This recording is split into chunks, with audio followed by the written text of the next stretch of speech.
ये Hindi suspense story एक पति पत्नी की कहानी है। एक अनजान लड़की उनके घर के बाहर रोज आती है। कौन है वो, ये जानने के लिए कहानी को अंत तक जरूर पढ़े। मेरा नाम रोयल है। मैंने और रवि ने 1 साल की डेटिंग के बाद शादी की है। शादी में हमारे कुछ खास दोस्त और पेरेंट्स ही आए थे। रवि ऐसा ही चाहते थे, वो चाहते थे कि शादी शॉर्ट और सिंपल ही रहे। हम लोग यहाँ बड़े शहर में काम करते हैं। रवि के माता पिता गांव में ही रहते हैं।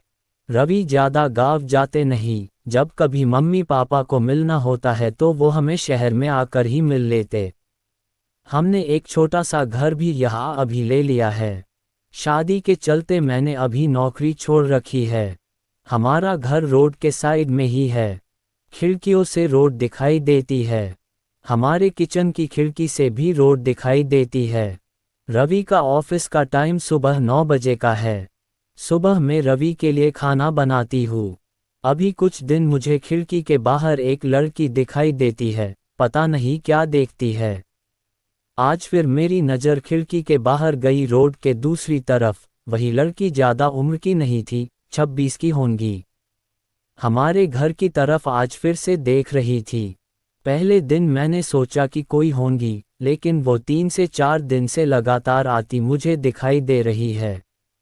मेरे मन में सोचा कि जाकर उससे बात करूं, शायद किसी और का घर समझकर हमारे घर की ओर देखती रहती होंगी। सुबह रवि सोए हुए थे। वो फिर वही दूर खड़ी दिखाई दी। इस बार मैं बाहर गई। मुझे अपनी ओर आता देख वो और घबरा गई। मैंने उससे पूछा, क्यों, आपको क्या परेशानी है, आप किसे ढूंढ रही है? वो घबराई हुई बोली, रवि यही रहता है। मैंने बोला, हाँ, आप कैसे जानती है? वो इतना सुनकर घबरा कर चली गई। मैंने पीछे से उसे आवाज़ दी पर उसने सुना नहीं। मैं अपने घर में वापस आ गई। मेरे आने पर रवि उठ गए थे। पूछा, कहाँ गई थी तुम? मैंने बोला, पता नहीं, एक लड़की है, वो हमारे घर की तरफ देखती रहती है। मैंने जब जाकर उससे पूछा तो तुम्हारा नाम भी जानती है। तुम किसी गोरी सी सुंदर लड़की को जानते हैं। रवि यह सुनकर भड़क गए। बोले, पागल हो क्या, कोई कुछ भी बोलेगा और तुम मान लोगी क्या? लेकिन ये सुनने के बाद रवि के चेहरे का रंग जरूर उड़ गया था। मेरे भी दिमाग में कुछ कुछ चलने लगा। रवि जब शाम को, लेकिन ये सुनने के बाद रवि के चेहरे का रंग जरूर उड़ गया था। मेरे भी दिमाग में कुछ कुछ चलने लगा। रवि जब शाम को आए तब मैंने इस विषय में कोई बात नहीं की। अगले दिन मैं सुबह उठी तो रवि पहले से उठ गए थे। मैं किचन में गई तो किचन की खिड़की लगी हुई थी और बड़ी मुश्किल से खोलने पर खुलती थी। मैं कोशिश कर रही थी लेकिन ऊपर वाली कुंडी मुझसे नहीं खुली। मैं हमेशा नीचे की कुंडी से खिड़की लगाती थी, लेकिन आज खिड़की की ऊपर वाली कुंडी भी लगी हुई थी। मैंने कैसे भी कुंडी खोली और खिड़की खोली तो मैं देखकर हैरान रह गई। रवि उस लड़की से वहां जाकर बात कर रहे थे। वो उस पर चिल्ला रहे थे और गुस्सा हो रहे थे। लड़की रो रही थी और रवि ने उसे उंगली दिखाकर जाने को कहा। ये सब देखकर मैंने खिड़की बंद कर दी ताकि रवि को लगे नहीं कि मैंने उसे यह करते देखा है। रवि फिर घर में आ गए। मैंने ऐसे जताया जैसे कि मैंने कुछ देखा ही नहीं है। पति पत्नी और वो पति पत्नी की कहानी, लव स्टोरी इन हिंदी, प्रेम कहानी, सस्पेंस स्टोरी इन हिंदी। अब मुझे ना जाने कैसे कैसे ख्याल आने लगे। रवि मुझसे क्या छिपा रहा है?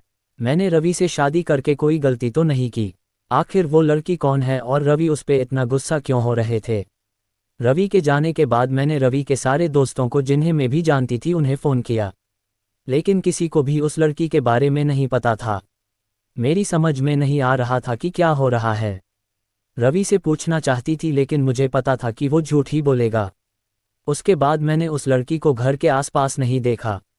ये सब सोचते सोचते मेरी तबीयत बिगड़ने लगी। रवि मुझे बोलता था कि क्या हुआ, अपना ख्याल रखो, डॉक्टर के पास जाओ। लेकिन अब मुझे उसकी बातें बिल्कुल अच्छी नहीं लग रही थी। एक दिन जब मेरी हालत ज़्यादा खराब हुई तो मैं ऑटो लेकर पास के बड़े अस्पताल गई। डॉक्टर से अपनी दवाई लेने के बाद मैं अस्पताल के पार्क में बैठी थी। अस्पताल में मुझे वो लड़की फिर दिखाई दी। उसे देखती ही जैसे मेरी बीमारी पता नहीं कहाँ भाग गई। मैं उसके पास तेज चल कर गई और उसका हाथ पकड़ लिया और उसे बोला, तूने मेरी जिंदगी में उथल पुथल मचा दिया। बोल, उस दिन क्या बात कर रहा था रवि तुझसे? क्या रिश्ता है तेरा मेरे पति से? फिर उसने मुझे जो बताया सुनकर मुझे लगा कि मेरा पति ऐसा है। उसने इतनी बड़ी बात मुझसे छिपाई। शाम को रवि जब आए तब उस लड़की को अपने घर में देखकर चौंक गए। मैं भी उसके पास ही बैठी थी। रवि उसकी तरफ देखकर बोले कि अच्छा तो तूने इसे सब बता दिया, मना किया था दूर रहने को मेरी फैमिली से। मैंने बोला रवि, शर्म करो, तुम इतने कठोर कैसे हो सकते हो, अपनी सगी बहन की मदद नहीं कर रहे हो। वो लड़की संध्या थी, रवि की सगी बहन। उसने अपने पसंद के लड़के से शादी कर ली थी, इसलिए रवि और उसके परिवार ने उससे सारे रिश्ते तोड़ दिए थे। रवि ने कहा कि मेरी कोई बहन नहीं है। मैंने कहा इसका पति अस्पताल में है, इसे रुपयों की जरूरत है। बहन नहीं तो इंसानियत के नाते ही तुम्हें इसकी मदद करनी थी। और अपनी पसंद की लड़की से शादी तो तुमने भी की, फिर जो नियम इसके लिए है तुम्हारे लिए क्यों नहीं है? मुझे पता होता तुम ऐसी सोच वाले हो तो मैं तुमसे कभी शादी नहीं करती। जिसको बहन के आंसू नहीं पिघला सके उस आदमी के सीने में दिल नहीं हो सकता। इतना कहकर मैंने अंदर से अपने सारे गहने लिए और संध्या के साथ जाने लगी। हमें जाते देख रवि फूट फूट कर रोने लगा। संध्या भी उन्हें देख रोने लगी।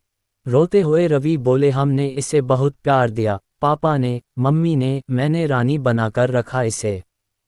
और यह ऐसे ही एक दिन बिना बताए घर से चली गई। हमारा प्यार तूने नहीं देखा। इसके लिए मैं रात भर रोया कि कहाँ होगी, कैसी होगी मेरी बहन।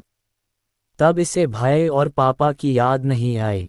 अरे मुझसे कहती, तुझे क्या करना है, ऐसे ही चली गई थी ना, अब क्यों आई है?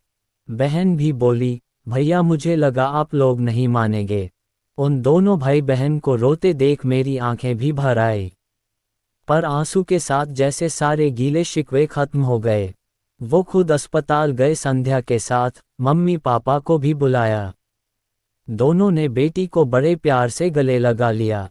अब अस्पताल में संध्या के पति की हालत बहुत अच्छी है। डॉक्टर ने कहा कि जल्दी डिस्चार्ज हो जाएंगे। रवि की आंखों में मुझे एक अलग सुकून अब देखने को मिल रहा है। रवि ने संध्या को कहा, अब कुछ करेंगी तो माफ नहीं करूंगा। हमेशा मेरी प्यारी बहन बन के रहना, जो भी हो मुझे बताना। जिंदगी बहुत छोटी है, आपके अहंकार में इतना सुकून नहीं है जितना कि माफ कर देने में है। एक बार करके देखिए, जिंदगी बदल जाएगी।